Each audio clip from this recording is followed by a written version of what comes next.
Mnyama mwingine,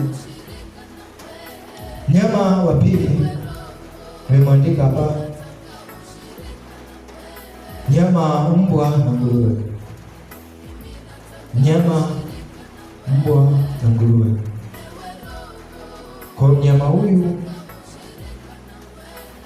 nimeandika kwamba hii ni kamba ya roho inayotumika kwa tabia mbaya, tabia mbaya. Kwa hiyo wanyama hawa katika ulimwengu wa roho inatumika kama ni roho mbaya ambayo inamvaa mtu. Kwa hiyo roho mbaya ikikuvaa, tabia mbaya ikikuvaa, umekwisha kama kanisa. Wakati unakoenda utakataliwa. Kwa nini? Tabia yako ni mbaya. Kwa hiyo kamba hii ni kamba ambayo ya adui inayotumika kumfanyia mtu, kumletea tabia mbaya katika maisha yake. Kwa katika maisha yako unaweza kunafungwa na tabia mbaya. Kwa tabia mbaya inakusunguka. Kwa hiyo nini sasa kinatokea? Kinatokea hapa ni kwamba ni mtu wa Mungu ameokoka ndio, lakini tabia yake ni chafu.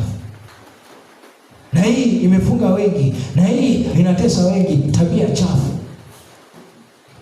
Kwa tabia chafu nimeandika hapa vitu vingi hapa ya kwamba tabia hii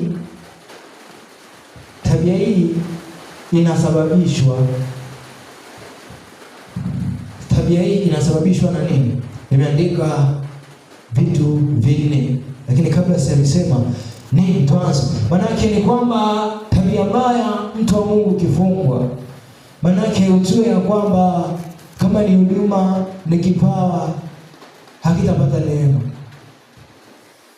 Kwa ukiwa na tabia mbaya utachukiwa na watu. Utasema kwa nini nachukiwa?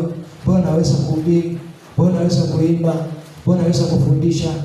Lakini kwa tabia ulio nayo inafanya watu wasikubali. Inafanya watu wasikuelewe tabia. Kweli una uwezo kufundisha. Ni kweli unaeke, lakini ukiliwa na roho hii ya tabia mbaya, roho ya nguruwe na mbwa, umekwisha. Kwa kama mtu wa Mungu, kwa lazima tushughulikie. Maana tukishika tabia mbaya ikienda kwetu, maana tutamcha Mungu. Maana Mungu atakuwa ni neno kwetu, maana tutakuwa salama, maana tutakuwa huru. Kwa nini? Kwa sababu unakoenda nenda na kibali. Lakini ukiona tabia mbaya unashindwa.